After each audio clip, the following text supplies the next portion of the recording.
The china plates felt cool against my fingertips as I arranged them carefully around my parents' mahogany dining table. Through the kitchen doorway, I could hear Mom's voice carrying that particular tone, the one she reserved for explaining away disappointments. "Yes, Rebecca's here," Mom said into her phone, her voice dropping to what she probably thought was a whisper but carried perfectly into the dining room. "She's between opportunities right now. You know how the job market is these days."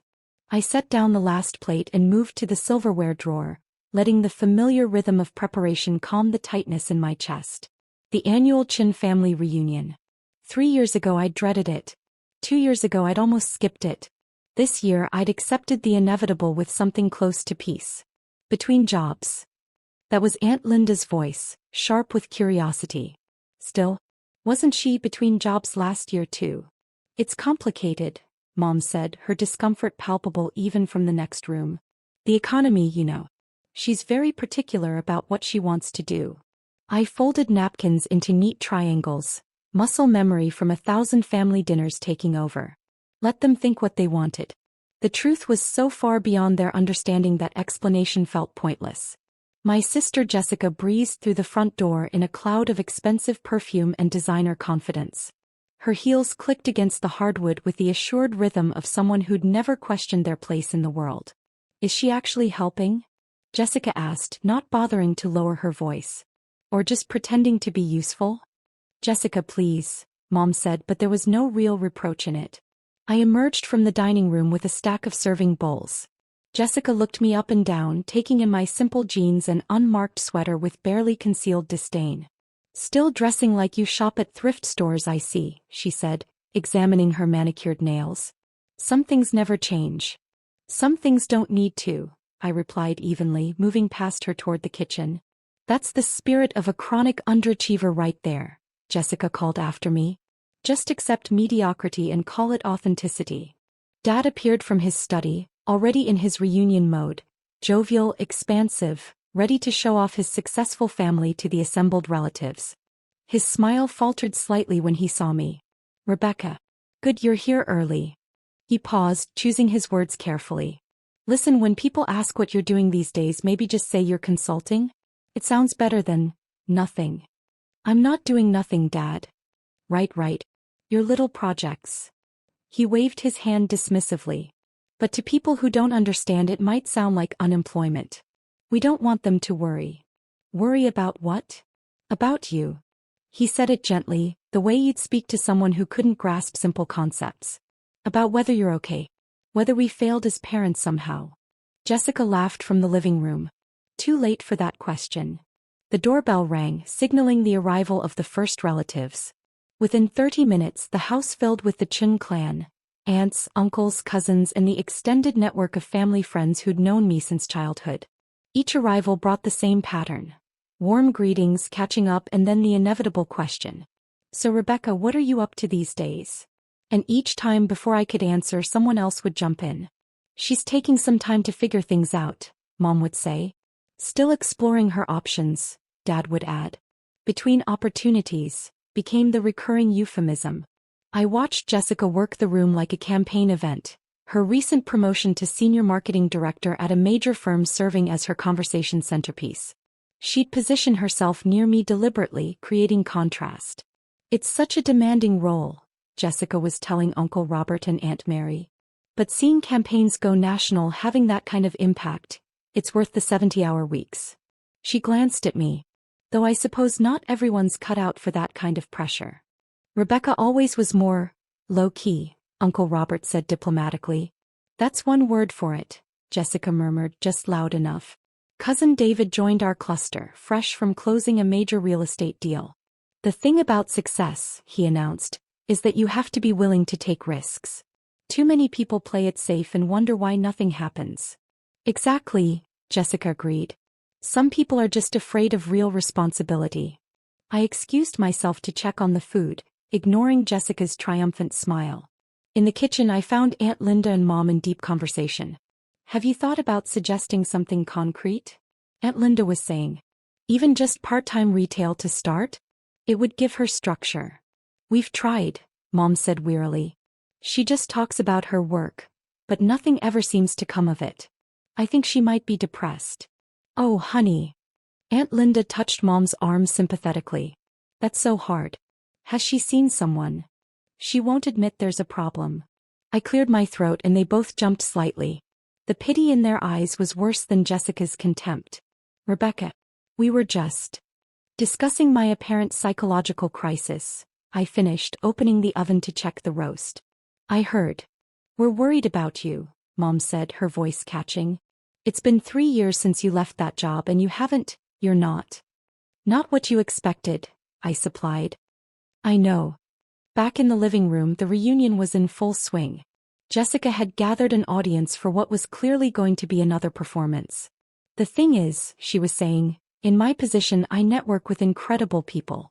Just last week I had lunch with a Forbes 30 Under 30 recipient. Now that's the kind of company successful people keep. Jessica's always been ambitious, Aunt Mary said proudly. Not everyone has that drive.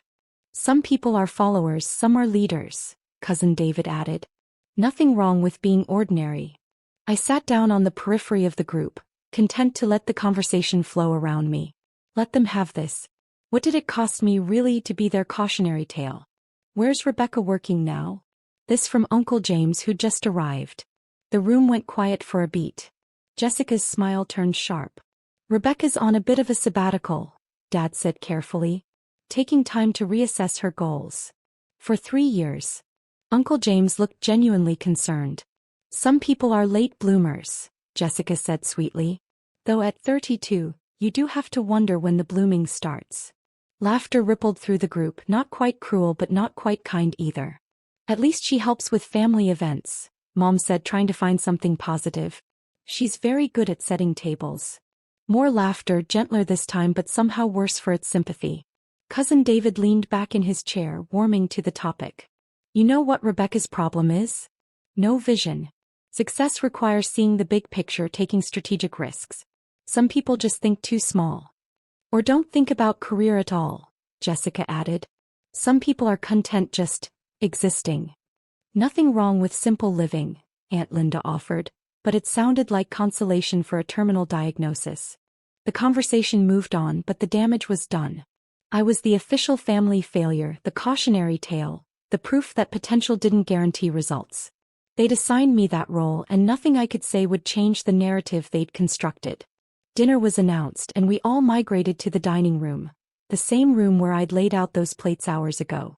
I ended up seated between Aunt Mary and Uncle Robert, both of whom treated me with the careful kindness reserved for the fragile. So Rebecca, Uncle Robert said as we passed dishes, what do you do with your time these days? Hobbies? Interests? I work actually. Jessica snorted from across the table. On what? Your imaginary projects. I consult, I said simply. Consult. Jessica drew out the word mockingly. On what exactly? How to avoid employment. Jessica, Dad said, but his tone lacked conviction. No, I'm serious, Jessica continued. If Rebecca's working, why does she never talk about it? Why are there no business cards, no website, no evidence of this mysterious career? Some work doesn't require flashy marketing, I said quietly. Convenient excuse. Jessica turned to the table at large. Isn't that what all unemployed people say? That they're consulting or between opportunities? It's code for I gave up. That seems harsh, Aunt Mary said, but she was looking at me with that pitying expression again. Is it harsh to tell the truth? Jessica shot back. Look, I love my sister. But at some point we have to stop enabling this fantasy that she's got some secret successful life. She's unemployed. She has been for years. And the longer we all pretend otherwise, the longer she stays stuck. The table went silent. All eyes turned to me, waiting for a defense, a breakdown, something. I took a sip of water. May I have the potatoes, please? Jessica threw up her hands. See? This is what I mean. No ambition. No fight. No nothing. Dad changed the subject to Uncle James's new boat, and dinner proceeded with forced normalcy. But I'd been categorized now, officially filed under family concern with a side of disappointing child. After dinner, while I was clearing plates, I overheard Cousin David talking to a group in the living room. The economy's tough, sure, he was saying, but winners find a way. They network, they hustle, they make things happen. The people who fail are the ones who give up and make excuses.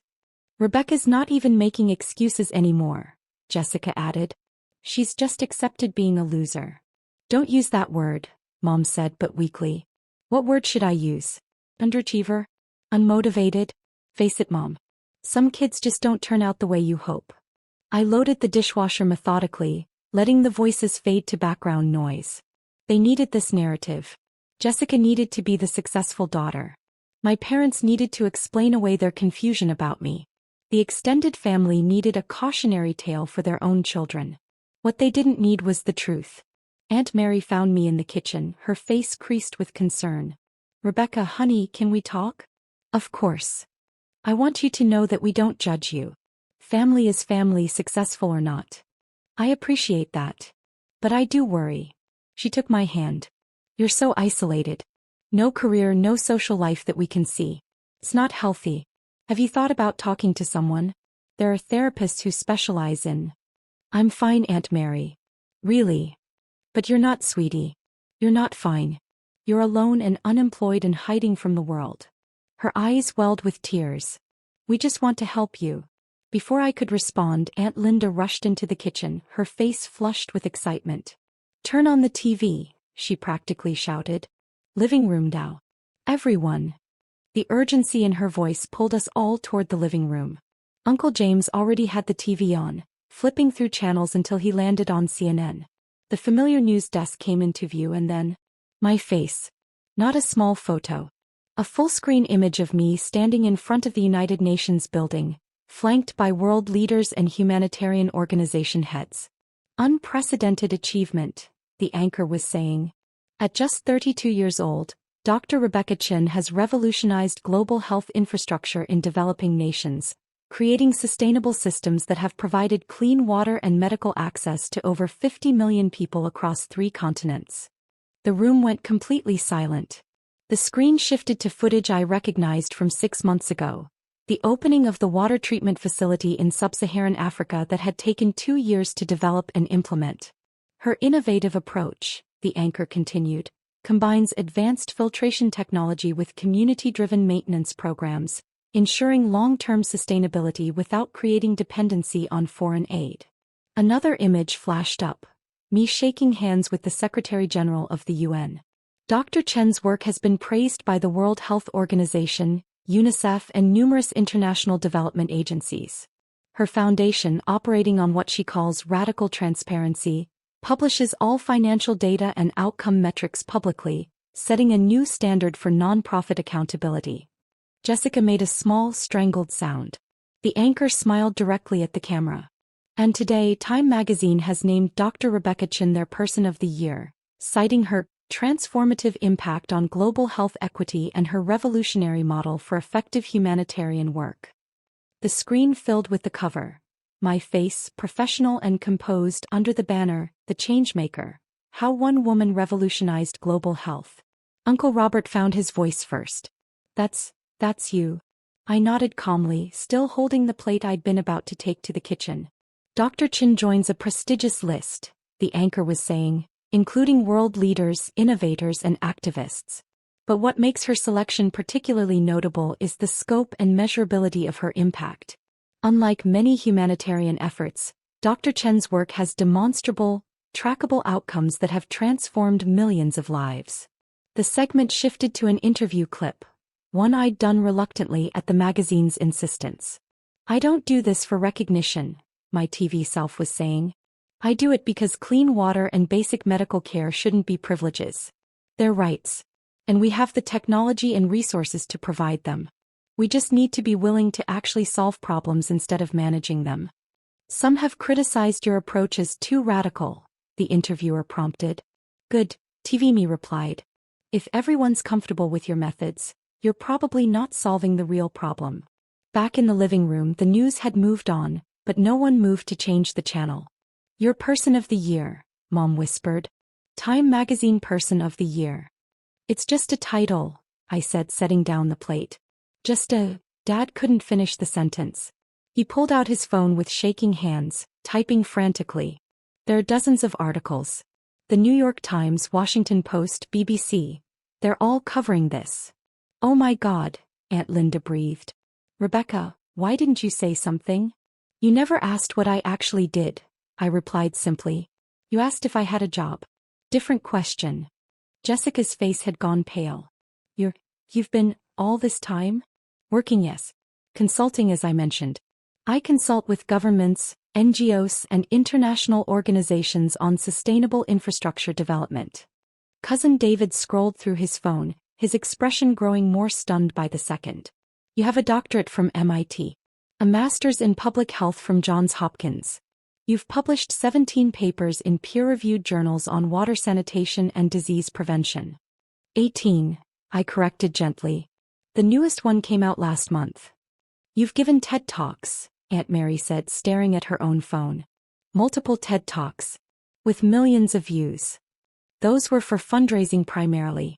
The foundation needs visibility to attract donors and partners. Uncle James looked up from a tablet. Your foundation's annual budget is larger than some small countries' GDP. We try to use resources efficiently. Mom was crying now, though I wasn't sure if it was from pride or shock or embarrassment. Rebecca, sweetheart, why didn't you tell us? I tried, Mom. You weren't interested in the details. You just wanted to know if I had a real job. But Person of the Year is a recognition of work that was already done, I said. The work matters more than the award. Jessica finally found her voice.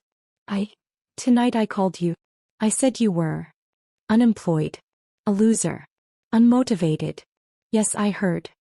Her face crumpled. Rebecca, I'm so sorry. I didn't know. I thought. You thought I was exactly what I appeared to be from your limited perspective, I finished. It's fine. You weren't wrong to think what you thought given the information you chose to see.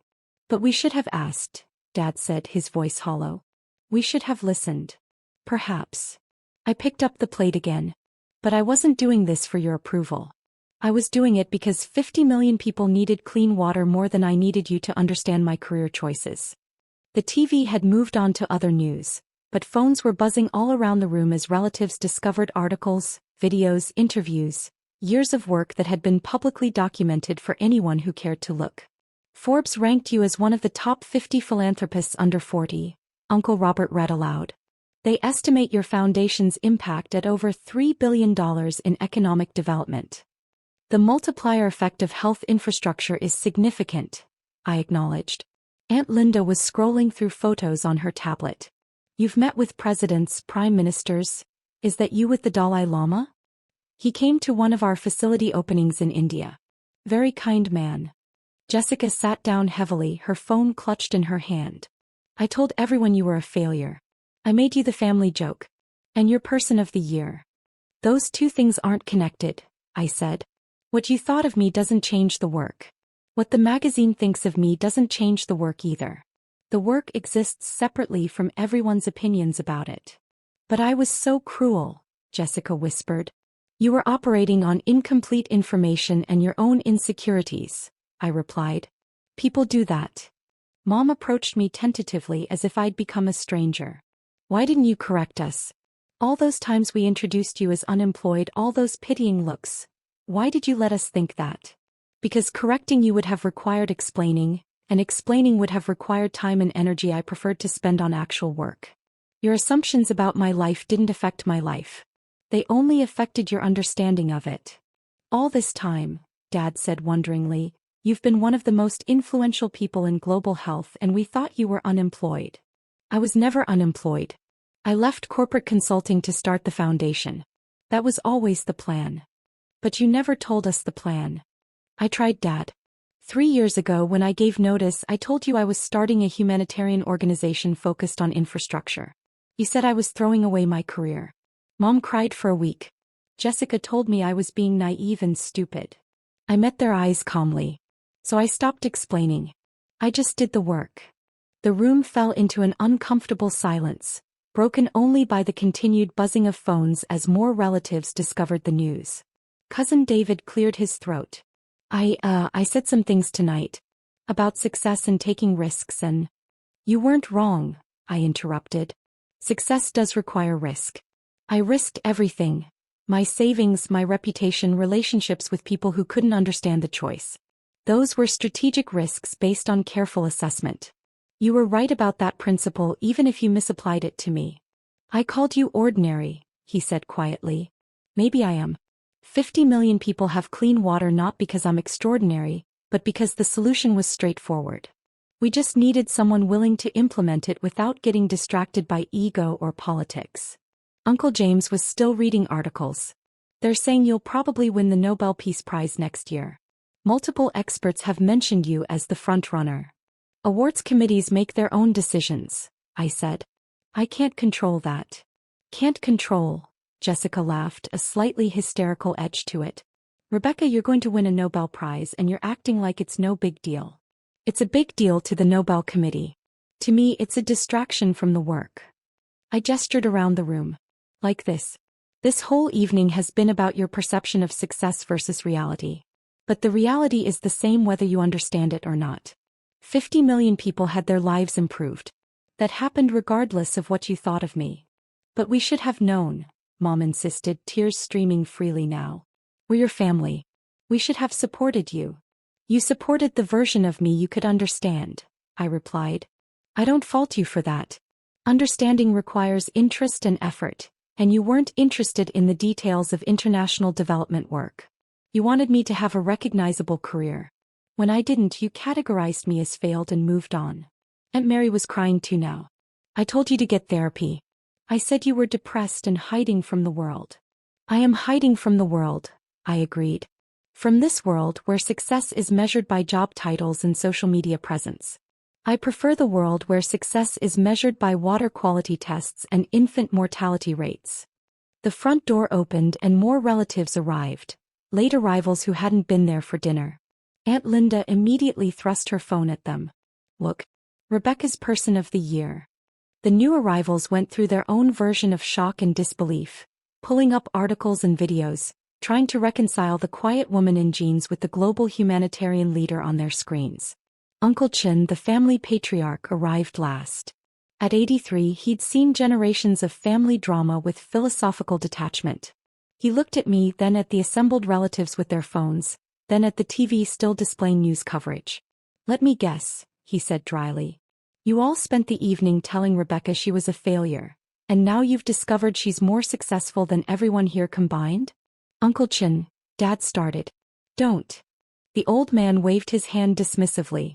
I saw this coming 3 years ago. Rebecca has her grandmother's eyes. That woman rebuilt a village after the war with nothing but determination and intelligence. I knew Rebecca would do something similar. He approached me, his weathered face creasing into a smile. Person of the Year. Your grandmother would be proud. Thank you, Uncle Chin. Though I suspect you don't care much about the title. The title helps with fundraising, I admitted. Donors like supporting award-winning organizations. So in that sense it's useful. He laughed, a deep rumbling sound. Always practical. Yes, very much like your grandmother. He turned to the room at large. You want to know why you didn't see this? Because you were looking at Rebecca and seeing your own definitions of success. You wanted her to fit your understanding of achievement. She refused to shrink herself to match your limited vision. We just wanted her to be happy, Mom protested weakly. She is happy, Uncle Chin replied. She's just happy doing things you didn't value enough to notice. Jessica had been silent for several minutes, scrolling through article after article. There are profiles of you in every major publication. Forbes, Fortune, The Economist. They all call you a visionary. They call me what serves their narrative, I said. I'm not a visionary. I'm a problem solver who happened to solve a big problem. You've been invited to speak at the World Economic Forum, Cousin David read. You turned them down. 4 times, I confirmed. Those conferences are where people talk about solving problems. I prefer to spend that time actually solving them. Aunt Linda approached tentatively. Rebecca, I need to apologize. I was so condescending, so presumptuous. You were concerned, I interrupted. Misguided but concerned. I don't hold it against you. But I treated you like a charity case. You are a case for charity, Uncle Chin interjected. Just not the kind you thought. Rebecca showed you charity by not embarrassing you with the truth until you forced the issue. The evening devolved into a strange reception where relatives who'd pitted me hours ago now tried to process their whiplash. Some apologized profusely. Others tried to claim they'd always known I was destined for greatness. A few, like Uncle Chin, simply accepted the revelation and moved forward. Jessica cornered me in the kitchen while I was finally washing those dishes. "I don't know what to say," she began. "Then don't say anything," I suggested gently.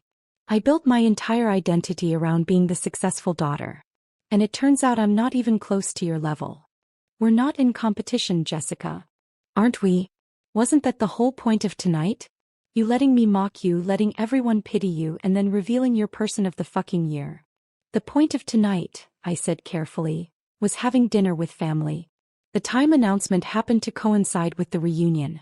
I didn't plan some dramatic reveal. But you could have told us before. You could have prevented all of this."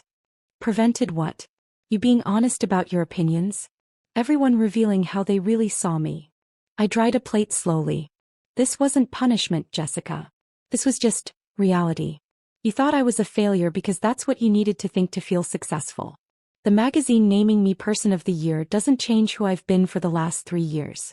It just changes your perception." He was crying now, makeup running. "I'm so ashamed." "Don't be.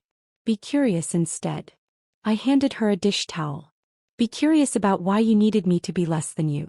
Be curious about what success actually means beyond titles and salaries. Be curious about what you might be missing when you judge people by surface appearances. How are you so calm about this?" "Because I knew who I was before tonight and I'll know who I am tomorrow. External validation doesn't change that." I glanced at her. "Does it change you?" He thought about that. "I don't know. Maybe it should." Later, as the reunion was winding down, various relatives approached with requests. Could I get them into exclusive events, introduce them to important people, help with their causes? I deflected politely, offering foundation contacts for legitimate charitable interests but maintaining firm boundaries. Mom found me putting on my coat to leave. "Don't go yet," she pleaded. "We need to talk about this properly. We just did for 3 hours. But I still don't understand. Why hide this from us?" "I didn't hide it, Mom. It was all public information.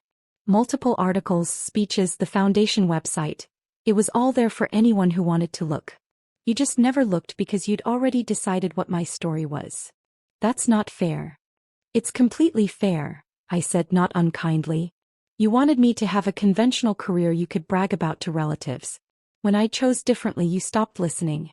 You're not unusual in that. Most people do the same thing." Dad joined us in the foyer. "What happens now?" "Now I go home, prep for tomorrow's video conference with the Kenyan Health Ministry and continue my work. Same as always." "But everything's changed," he insisted. "Nothing has changed except your awareness. The work was happening before tonight. It'll happen after tonight. Your understanding of it is irrelevant to its existence." "That's harsh, Rebecca." "It's honest." I opened the door. "You're my family and I love you. But I can't live my life seeking your approval or fearing your judgment. I tried that for years and it was exhausting. So I stopped. I chose the work over your comfort. That was the right choice for me and for the 50 million people who benefited from it." "When can we see you again?" Mom asked, her voice small. "Next reunion probably. Unless there's a birthday or holiday. But we want to be part of your life." "You are part of my life," I said gently. "You're just not the center of it. The work is the center. You can either accept that and engage with who I actually am, or you can continue to be disappointed that I'm not who you wanted me to be. Either way, I'll still love you and I'll still do the work." I left them in the doorway, looking smaller somehow than they had at the start of the evening. Uncle Chin caught me at my car. "You handled that well," he said. "Did I? I feel like I broke something tonight." "You broke their comfortable illusions. That needed breaking." He patted my shoulder. "Your grandmother used to say, the people who love you for who they think you are will struggle when they meet who you actually are. Tonight they met you. Give them time to adjust. And if they don't adjust? Then you continue being who you are and they continue being who they are and you love each other from that honest distance." He smiled. "It's not ideal but it's real. And real is better than pretend." I drove home through quiet streets, my phone buzzing periodically with messages from relatives. Some apologetic, some congratulatory, some confused. I'd answer them eventually in my own time, with the same patient honesty I'd shown tonight. The work would continue. It always did. Tomorrow there would be meetings about the sanitation project in Bangladesh, grant applications for the medical access program in rural India, and follow-up data from the water systems in Ethiopia. None of that changed based on magazine covers or family opinions. But tonight had clarified something I'd suspected for years. Validation from others was irrelevant to doing meaningful work. Whether my family understood or approved, whether magazines awarded titles or critics dismissed efforts, the work existed independently of all that noise. 50 million people had clean water because I'd chosen to solve a problem rather than manage perceptions. That would remain true whether Time magazine named me Person of the Year or whether my family thought I was unemployed. The work was the point. It always had been. Everything else was just commentary.